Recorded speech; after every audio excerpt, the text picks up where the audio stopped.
تو واقعا در مورد حاله به این چیزی نگفتی؟ چون هیچ وقت فرصتش پیش نیومد. منظورم اینه اصلا بحثش پیش نیومد. بحثش پیش نیومد ها؟ مامان ببینید، جوری که شما فکر میکنید خب اصلا همچین چیزی نیست. وگرنه من چرا با خودم می آوردمش؟ مشکلی نیست مامان.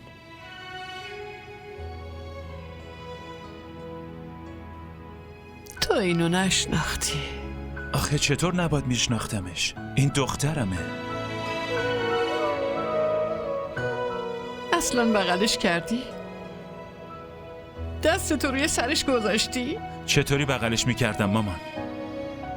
این حتی لازم ندونست بهم سلام بده. وقتی ما رو دید یه جوری فرار کرده، انگار روح دیده. آخه چرا فرار کرد؟ اصلا فکر کردی که چرا فرار کرد؟ مامان من با 1000 امید سفر کردم و اومدم حالتون رو بپرسم، اما من میخواستم که حالا اینو بهت بگم نفیس.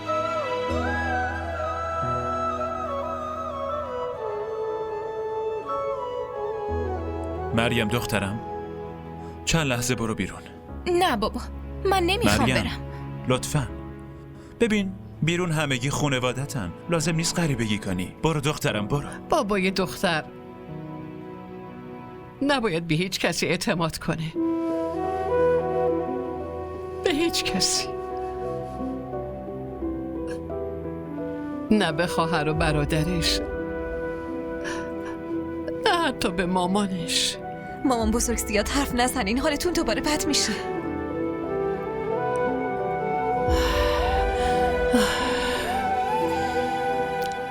لطفاً حرف نزنین مامان بزرگ، حالتون بد میشه. حاله بابا مامانتون رو ببینین، داره گریه میکنه، حالش هم خوب نیست. مامان لطفاً یه حرفی بزن. خیلی حس غرور میکردم، به همه دنیا میگفتم که من دختر نفیس رو بزرگ کردم، اما من نتونستم مراقبش باشم، نتونستم بزرگش کنم، نتونستم مراقبش باشم. مثل یه درخت خودش رشد کرد، بزرگ شد و قد کشید. همگی اینو به حال خودش گذاشتن. بهتر بود که من یه گربه رو بزرگ میکردم، یا من یا به گربه تهمت نمیزدن. نه، به گربه تهمت نمیزدن. تو چی کار کردی؟ تو این بار چی کار کردی؟ نفیسی نه، این نه، بلکه تو ظلم کردی نفیس. حاله عزیز دلم، من که همه چی رو بهت گفتم. خودت میدونی که مجبورم برم. نه خیلی بابا. حاله عزیزم، مطمئنم اینجا همه خیلی دوستت دارن. من به خاطر خوبی خودته که تو رو اینجا میذارم. از من خسته شدی، میخوای ولم کنی؟ نه دختر قشنگم، چرا این حرفو میزنی؟ ببین، عموی بزرگت هست، عموی کوچیکت هست، زنموات هستن، مامان بزرگت هست. اینجا خیلی بهت خوش میگذره. نه بابا، نه.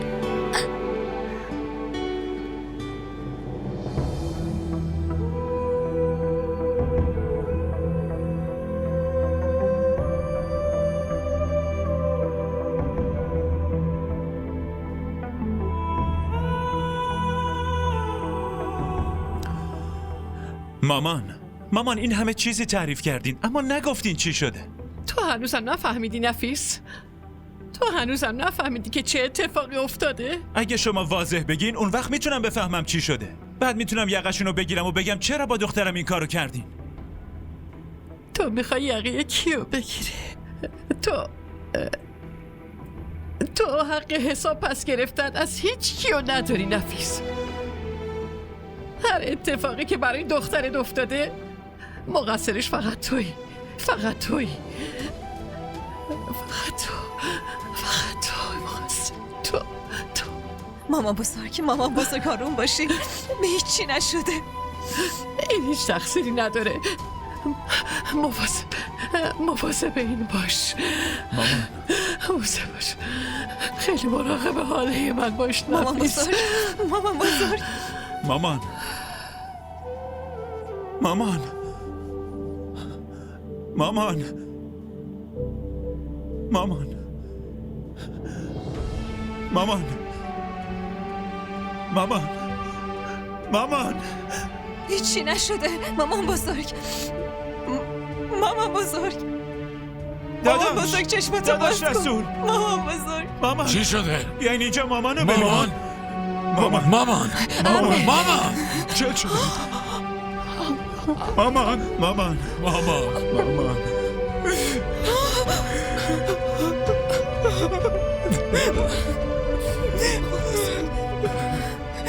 مامان بزرگ، مامان بزرگ.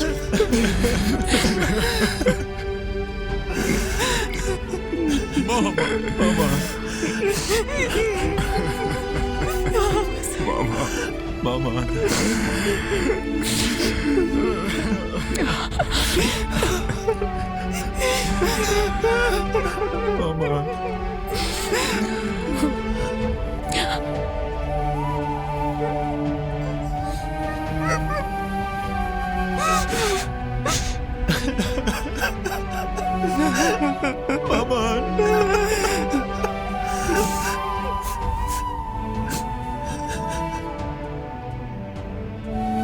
مامان